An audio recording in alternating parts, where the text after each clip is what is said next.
आज मैं इस देश के एक युवा नागरिक के रूप में बोल रहा हूं। मुझे अपने भारत देश से प्यार है। मुझे अपने संविधान पर गर्व है। लेकिन आज मेरा मन थोड़ा भारी है, क्योंकि मेरे भीतर एक सवाल बार बार उठता है। क्या हम उस लोकतांत्रिक भावना को उतनी मजबूती से बचा पा रहे हैं जिसका सपना हमारे संविधान निर्माताओं ने देखा था?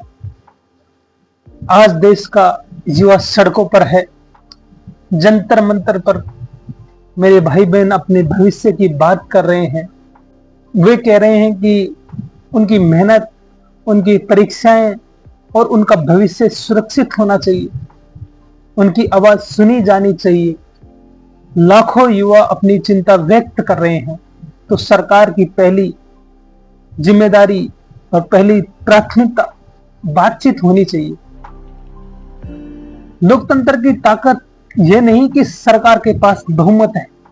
लोकतंत्र की ताकत यह है कि सबसे कमजोर नागरिक भी बिना डर के सरकार से बातचीत कर सके, अपनी बात रख सके। आज विपक्ष लगातार सरकार से सवाल पूछ रहा है। सरकारी एजेंसियों की निष्पक्षता को लेकर भी सार्वजनिक रूप से बहस होती है।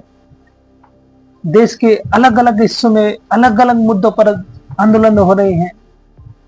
मणिपुर की स्थिति को लेकर भी लंबे समय से चिंता जताई जा रही है। इन सब सवालों को लेकर राजनीतिक कहकर खारिज कर देना सही नहीं है।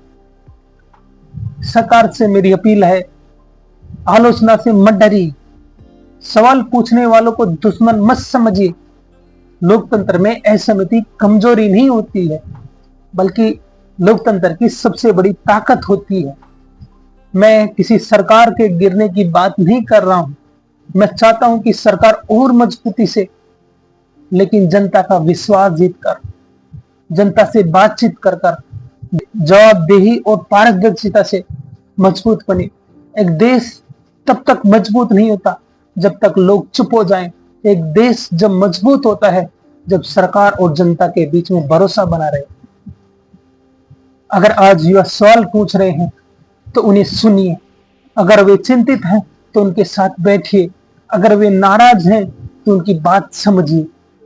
मेरा सपना किसी व्यक्ति की हार नहीं है।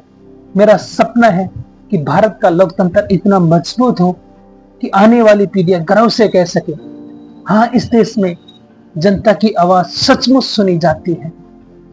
जय हिंद।